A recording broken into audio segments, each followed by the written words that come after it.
আসসালামু আলাইকুম এভরিওয়ান। আজকে আপনাদের সাথে একটা রেসিপি শেয়ার করব। আর এটা শীতের পিঠা বানাবো, পোয়া পিঠা।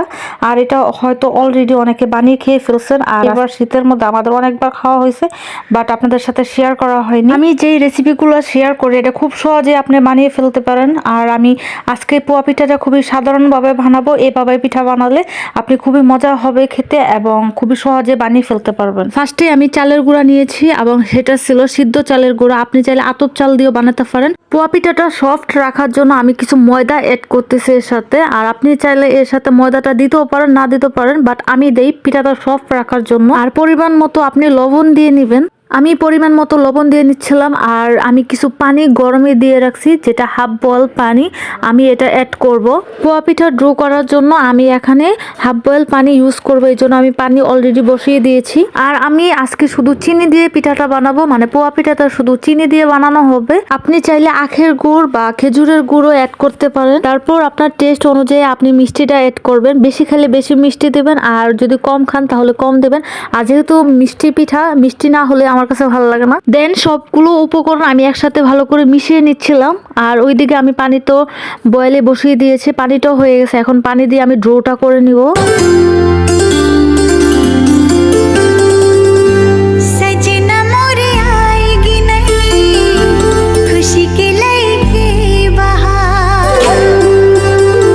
আপনি অল্প অল্প পানি দিবেন এবং অল্প অল্প করে মিশাতে থাকবেন। এরকম করে মিশাবেন যাতে একবারে পানি দিলে আপনার ডোটা পাতলা না হয়ে যায়। আমি অল্প অল্প পানি দিয়ে দিয়ে মিশাচ্ছিলাম।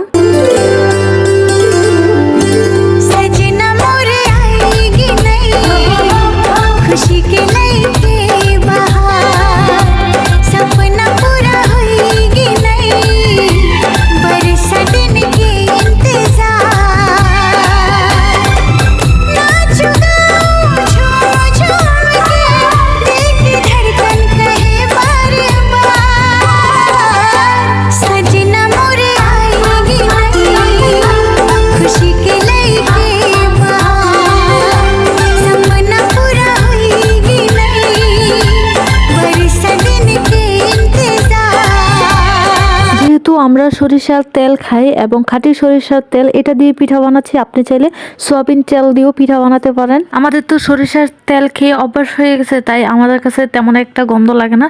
অনেকের কাছে একটু জাস্ট লাগতে পারে সরিষার তেলে, বাট খেতে খেতে এটা অভ্যাস হয়ে যায়। এই তো আমি ফার্স্ট পিঠাটা দিয়ে দিলাম এবং পিঠাটা দেখবেন কতটা ফুলে।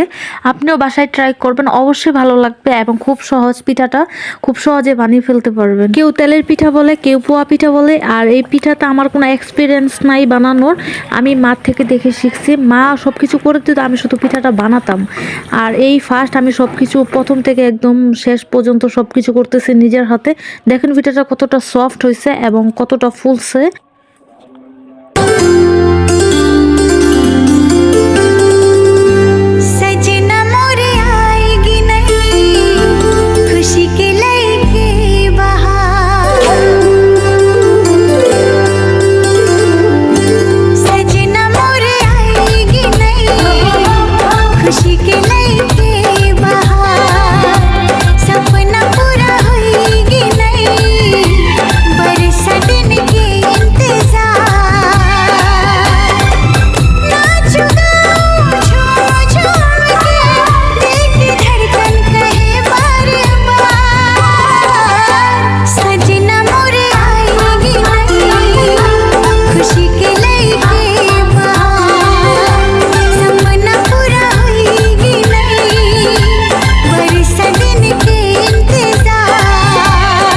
পিঠাগুলো বানাতে বানাতে একদম রাত হয়ে যায় এবং পিঠাগুলো বানানো শেষ হয়। দেখেন পিঠাগুলো কতটা ফুলছে এবং কতটা সফট।